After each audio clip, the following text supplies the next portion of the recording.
Magandang araw po. Narito na po ang magiging lagay ng panahon ngayong araw ng Lunes, October 7, 2024. At latest update sa low pressure area at bagyo na nasa loob at labas ng Philippine Area of Responsibility.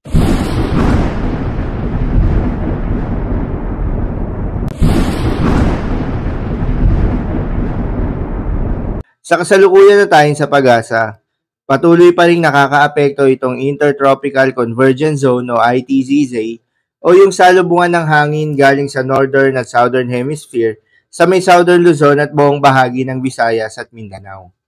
Dahil dito, asahan yung maulap na kalangitan na may kalat-kalat na mga pagulan at thunderstorms. Habang easterlies o yung mainit na hangin galing sa karagatang Pasipiko at low pressure area na nakapaloob sa Intertropical Convergence Zone ang nakakaapekto naman sa nalalabing bahagi ng ating bansa.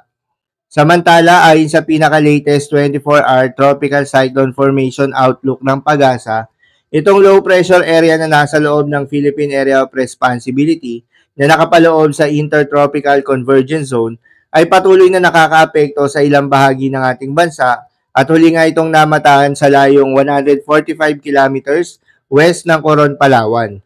Hindi naman ito inaasahan na magde-develop bilang isang bagyo sa susunod na 24 oras.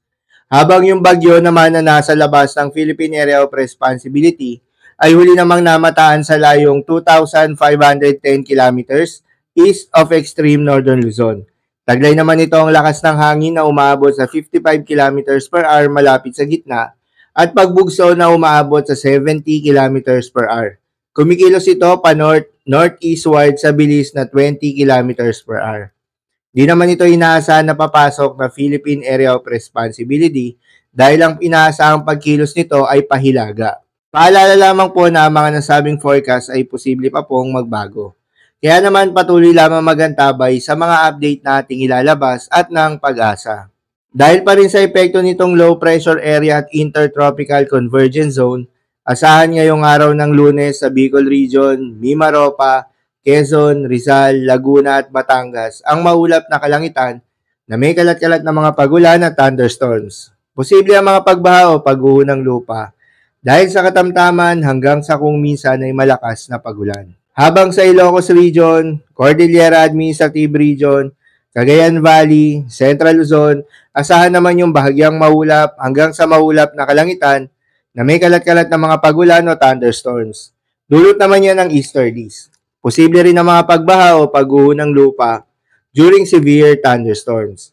Habang sa Metro Manila at nalalabing bahagi pa ng ating bansa, ay asahan rin yung bahagyang maulap hanggang sa maulap na kalangitan na may kalat-kalat na mga pagulan o thunderstorms. Dulot naman yan ng Intertropical Convergence Zone. Posible rin ang mga pagbaha o pagguho ng lupa during severe thunderstorms. Para naman sa lagay ng mga dagat baybayin, ayon sa PAGASA ay walang nakataas na gale warning sa anumang seaboards ng ating bansa. Kaya naman malayang makakapamalaot yung mga kababayan nating mangingisda at yung may mga maliliit na sasakyang pandagat dahil inaasahan yung banayad hanggang sa katamtaman ng mga pag-alon. Ngunit iba yung pag-iingat pa rin, lalo na kung meron tayong offshore thunderstorms activity, asahan pa rin yung tsansa ng malalakas na hangin at kaakibat nito ang bahagyang pagtaas ng mga alon. So yun lamang po para sa lagay ng panahon ngayong araw ng Lunes. Keep safe everyone.